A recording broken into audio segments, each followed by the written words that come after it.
beat on your chest. It was an outward show of mourning. It was an outward show of sorrow. And this is what he, he did. He mourned for Sarah. The word weep means teardrops or drops of water. And this is crying. He cried over. They'd been together for a long time. They don't say how long they'd been married before they moved to Canaan, but she was he was 80 and she was 70, I think, when they first moved there. So that's 50, 60 years there, and it may be longer. It could have been even longer than that because we don't know when they got married. But he had sorrow for her. He had outward motions for her. He had inward motions for her loss and her death. And that's the way as we look in the scriptures when you find that Peter wept when Jesus told him he would betray him 3 times before the rooster crowed. And when he did, he looked towards Jesus, and he wept because he had sorrow because he had denied his Lord and Savior. We see that over in Ephesians there when the convert of Paul found out that Paul was leaving and going to Jerusalem, and he knew he wasn't going. They would capture him, and he'd never see him again. He wept on Paul's shoulder. Then we have that very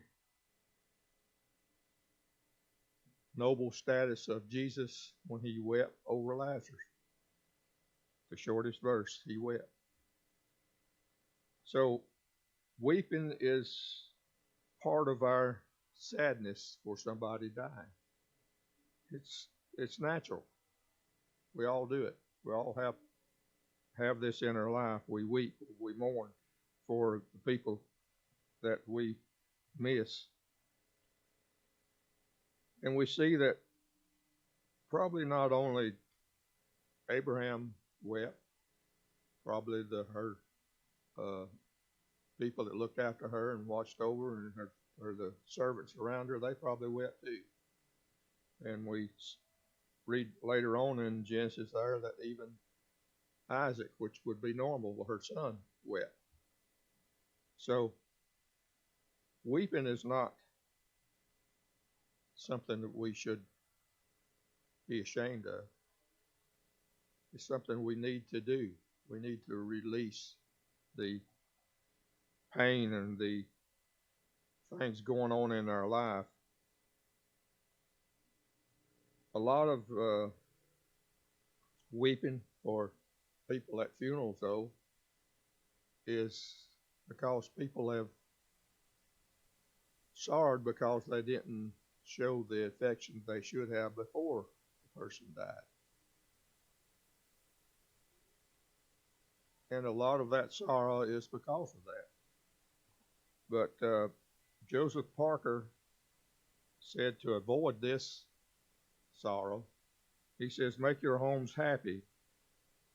Banish from it the sacred enclosures of the family, all meanness, hardness, suspicion, unkindness, that when the dark day comes, as come it will too soon, your deep and tender sorrow may not be mixed with bitterness of self-reproach. So it's important that we love our family, our loved ones, while we can, because there comes a point when we can't. They're not here, they've gone. They go as everybody else does in death. He says the tears, F.B. Myers says, the tears relieve the burning brain as a shower the electric cloud. Tears discharged in support agony of the heart, as the overflow lessens the pressure on the flood against the dam. In other words, every dam, if you notice, got an overflow. It keeps certain water to certain height to protect the dam. And when it overflows, then it protects the dam. That's what tears does to our hearts. It keeps our hearts from bursting. Tears are a material out of which heaven waves its brightest rainbows. Tears are not to go on forever, though. Tears is like rain. If it rains too much, then we have floods and destruction. I've seen on news in, where was it at? Yeah, Charlie got a typhoon there, but there's somewhere in the United States that had a flood. I think it was in Utah where they had fires last year. Had mudslides and rain and everything, destroying a lot of things. So when you have too much rain, it destroys things. Same thing with tears. Tears can destroy us. And you say, how do we keep it from destroying us? We look at Abraham's faith here in the death of Sarah. He sorrowed for her, but he knew where she was going. And over in Thessalonians, 1 Thessalonians chapter 4 and verse 13, he says, that you sorrow not even as others which have no hope. We have a hope, especially if the one we love dies. We know they're saved by the actions they presented. Then we sorrow because we lost them. We're going to miss them, but we know where they're going to be. We know where they're at. They're just, the Bible calls it sowed, planted. You don't bury them, you plant them. A Christian, you plant them. They're going to get back up. When you plant a seed in your garden, you're expecting it to sprout and come back up. Same thing with death. If you know they're saved, just plant them. They're coming back. They're coming up. So we need to remember that. Abraham grieved over his wife. He mourned over her, but it didn't last long. Back in them days, they didn't embalm people. So it was important to bury him that same day or even the next day before the body started decaying. So he took time to show his respects, mourn for his wife, cry for his wife, but he didn't dwell on all that. He got busy. Anytime we got trials or troubles or heartaches in our life, where it's death or where it's sickness or where it's ever what it might be, if we get busy doing something else, helping somebody, visiting somebody, maybe going to share a gift with somebody, anything we do to get busy to keep our minds off of what is going on is better for us. But just like these shootings in Gilroy, in Texas, and other places, they had deaths. What's the first thing they say? We're going to have grief counselors to come in there. If we're saved, we don't need a grief counselor. We've got one, the Holy Spirit. And we need to depend upon God It's how we prepare before death where it's going to make easier at death. So we see here that verse 22, it says, last part of it says, Abraham came and mourned for Sarah and wept for her. And Abraham stood up from before his dead and spake unto the sons of Heth, saying.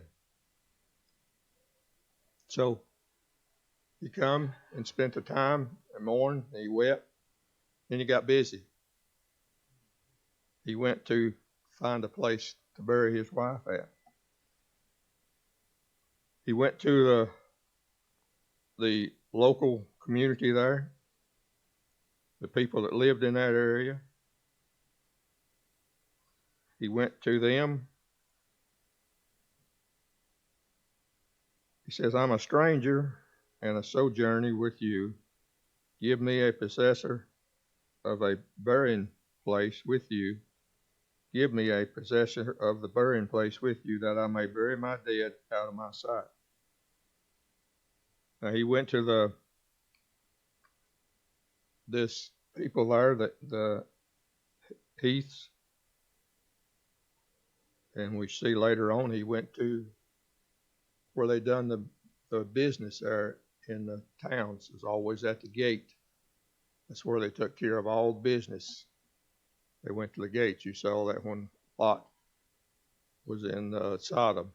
He was at the gate. He was one of the officials that took care of the business at Lot. In other places in the Bible, they do business at the gate of the city. That's where they do all their wheeling and dealing, you might say, of different things take place in the city.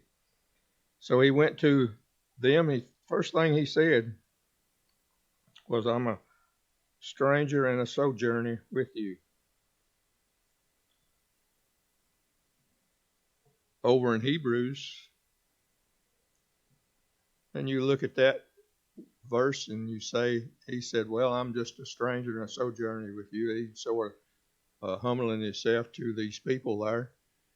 But if you go over in Hebrews, it talks about he was a stranger and a pilgrim, that he was looking for a better country.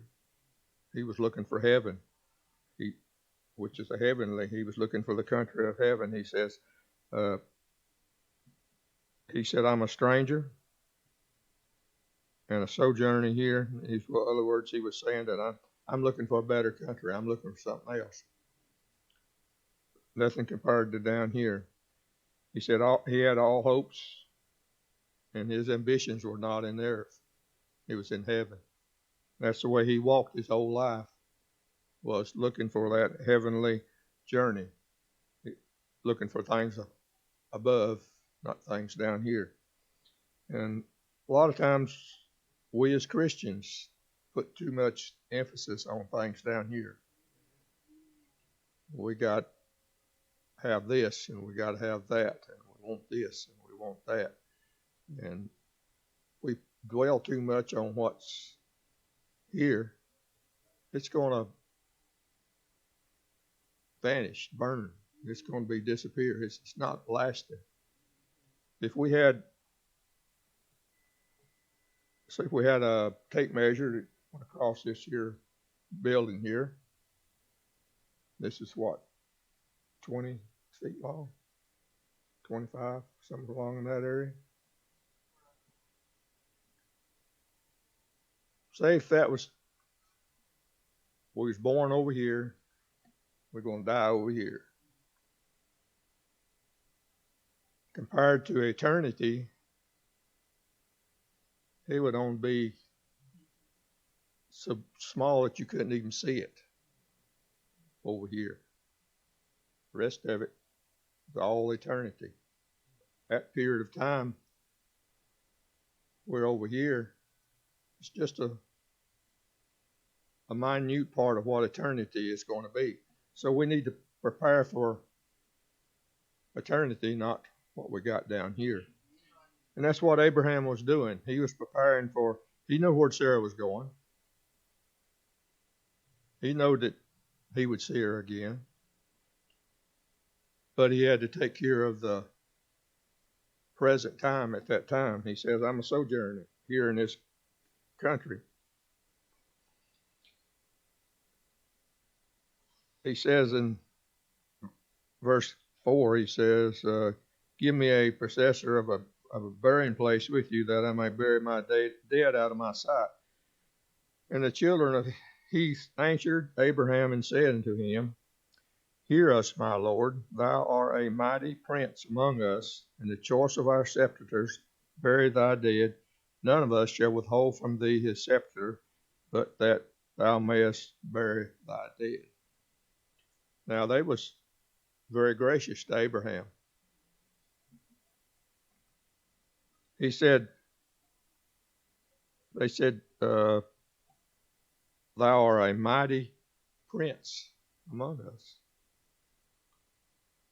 Now, back when Abraham first went in this area, 37, 38 years before that, God had to tell the ruler there of that place that Abraham was a prince with God. But this time, Abraham has lived before these people that they know that he is a prince,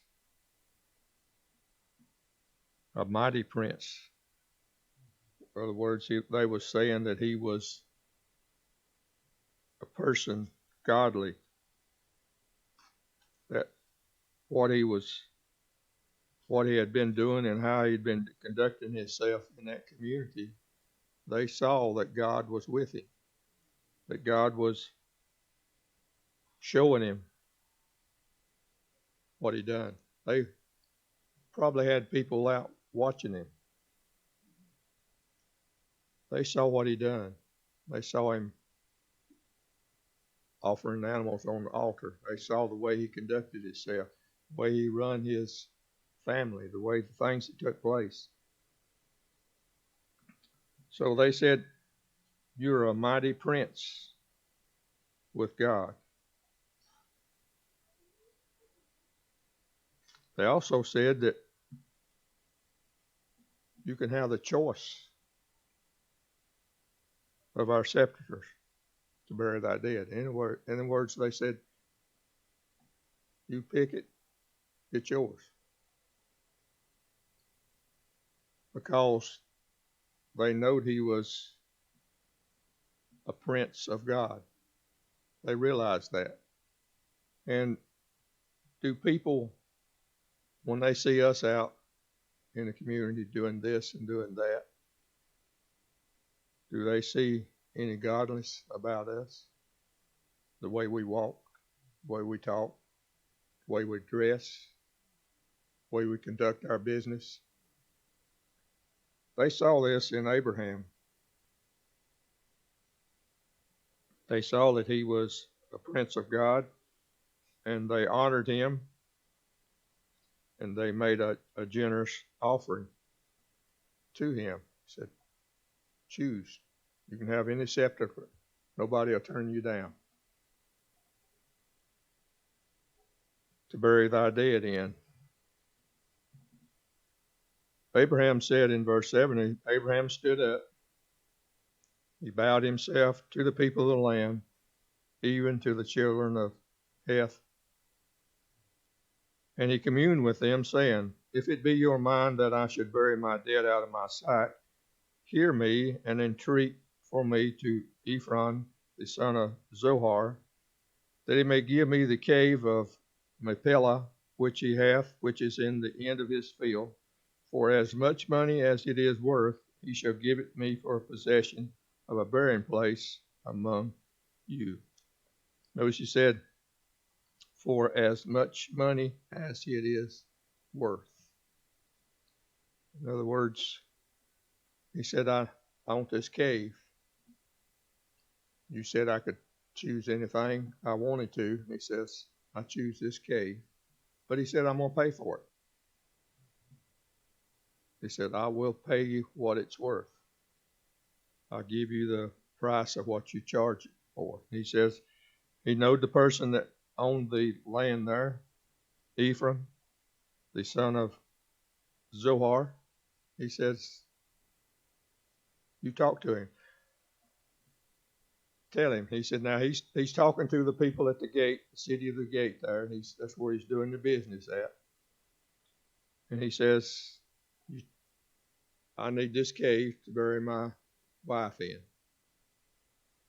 He said, you talk to this man and tell him that I will pay him for it, whatever what it's worth. He was courteous. He bowed himself. He didn't make any kind of thing to say that he wanted them to be sorry for him because he just lost his wife. He didn't want no special kindness because he had lost his wife. He said, I'll just pay you for it. I'll pay you for it. I just need the cave. So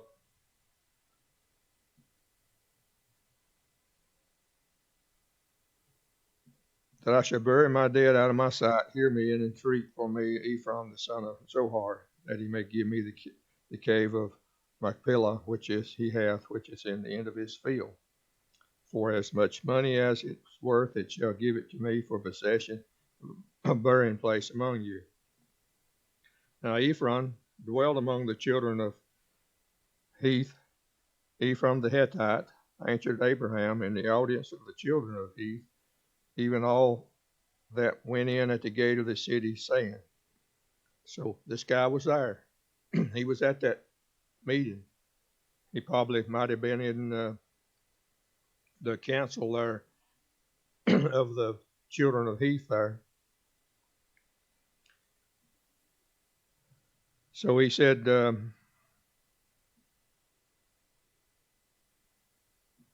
Ephraim dwelled among the children of Heth, and Ephraim the Hittite answered Abraham in the audience of the children of Heth.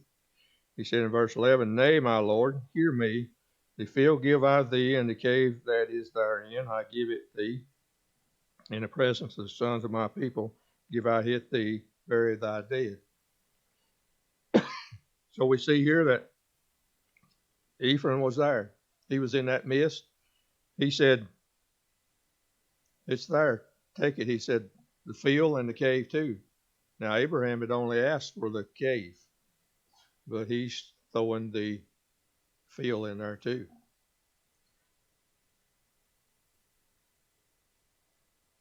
Abraham, verse 12, bowed down himself before the people of the land, and he spake unto Ephraim in the audience of the people of the land, saying, But if thou wilt give it, I pray thee, hear me, I will give thee money for the field. Take it of me, and I will bury my dead there. Ephraim answered Abraham and said unto him, My Lord, hearken unto me, the land is worth 400 shekels of silver. What is that betwixt me and thee? Bury therefore thy dead. Now he's trying to take advantage of Abraham. He knows Abraham needs to bury his wife. He needs to get her, as he said, out of his sight because the body starts decaying real fast. He needs to get her out of the way. Abraham just wanted the cave. He said, you can have the field and the cave too. He said it's worth 400 shekels of silver. But notice he said, what is that betwixt me and you? He said, bury therefore thy dead. One of the commentaries I was reading on this situation said, back in them days when they started bargaining on things to buying and selling at the gate, they would start off just like they did here. Abraham put a proposal. He would like to purchase a place to bury his dead, which was the cave. And the person that owned the cave would come back and say, you can have that and this here too. And all you have to do is take it. It's yours. But actually he wasn't saying that. He said, take it, but he was actually, I'm going to sell it to you. And they start off with a price, and he started off here with 400, was it 400 shekels of silver?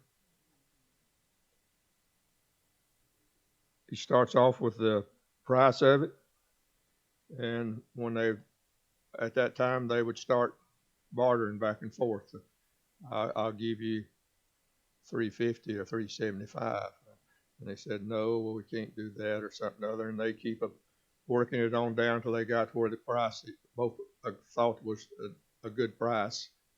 But we see Abraham here, he don't barter a bit with him. He tells him. At first he said, I'm going to buy it from you. Ever what it's worth, I'll buy it. You just set the price, I'll buy it. And when Ephraim got involved in it, he didn't back off on that. He said, I'll pay you what you say. He says in verse 9 there, for as much money as it is worth, he shall give it me for a possession, a burying place among you. So when Ephraim told him what the price was, 400 shekels of silver, he said, what's that betwixt me and you? He says, what's that? Bury thy dead there.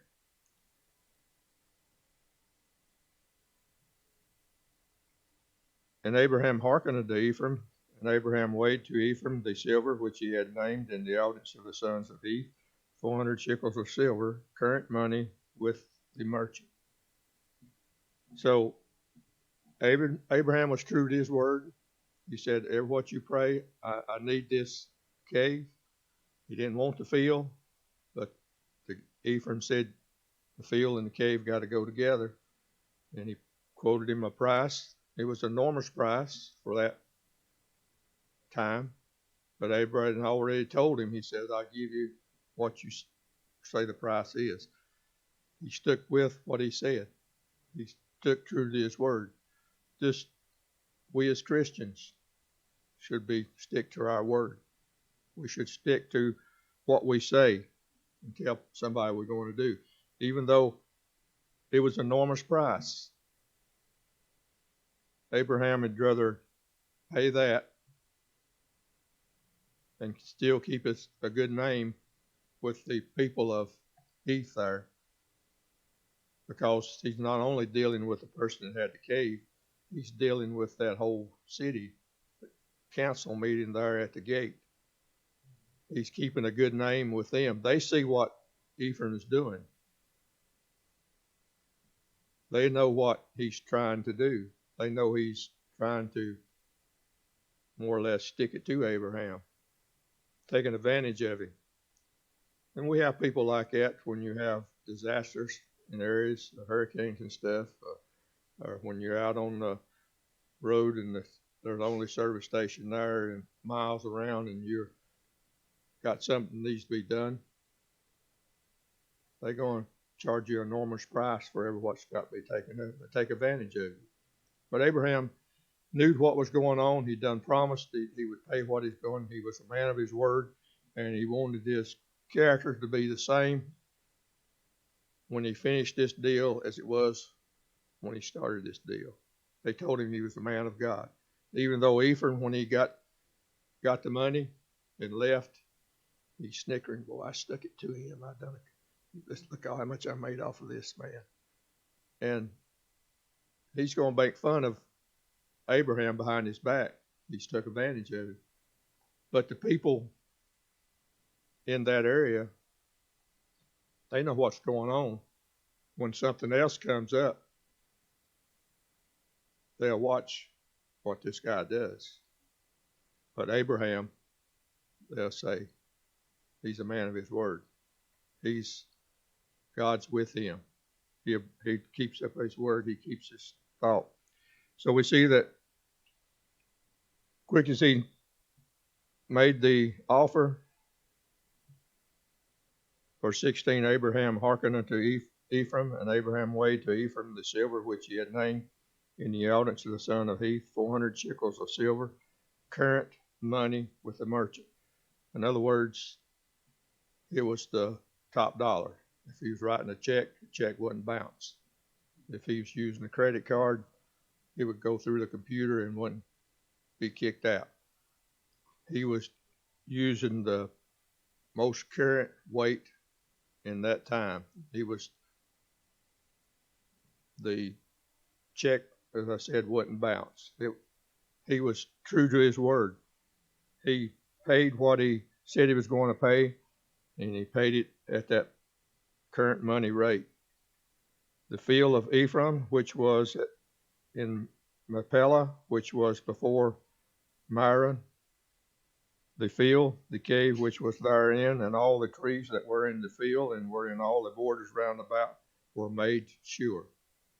In other words, they more or less said, you got a deed to this. You got the field and the trees and the cave. It's all yours. You've done it squarely. You took care of the business at the gate like you should have. He talked to the people at the gate, even though he was dealing with somebody that was in that group. He dealt with the group, the ones in authority. Just like you're going to buy and sell something other. If you're going to sell something other, you have to go to get a lawyer or something other. You do draw up the paperwork and all that stuff and sign your name to it and do all that. That's what he was doing. He was doing everything that legally binding down to the true thing was taking place. He saw that he was doing what he was supposed to do. Now, when God had already promised him this land, and by buying this section just for burial, he was saying to the generations afterward that Canaan's going to be our land. Canaan is our land. I've done purchased a burying place for us. It's going to be ours later on. And if you read on later in the Bible, not only Sarah was buried there, Abraham was buried there, Isaac was buried there, Jacob was buried there, Leah was buried there. There were several of the different people in Abraham's descendants was buried there because Abraham was faithful. They was faithful in believing God that God was going to do what he said he was going to do. Same thing in our lives. If we are faithful to God, if we walk our lives, our children, our grandchildren is going to be faithful to walk after God. So it said, unto Abraham for the possession and the presence of the children of Heath for all that went in at the gate of the city. And after this, Abraham buried Sarah, his wife, in the cave of the field of Machpelah before Myra, the same as Hebron in the land of Canaan, and the field and the cave that is therein was made sure to Abraham for possession of a burying place of the sons of Heath. So he done everything like he's supposed to do. He set aside time. He should mourn and weep for his wife and sorrow for her. But he got busy taking care of things afterward, even though he had an emptiness in his heart, even though he was sorrow. He didn't let that bother his transactions and the way he conducted his business at this place. He honored God all through it. And that's the reason this chapter is so long. He honored God through his faith and how he took care of things when he lost his wife. Our kind Heavenly Father, we thank you again for the privilege to stand before and read a portion of your word. Pray that you go with us now in the 11 o'clock service. Be with our pastor. Bless him. Help him as he preaches your word. Be with Dan and bless in that situation and have your will and way in his life. Encourage Aurelia.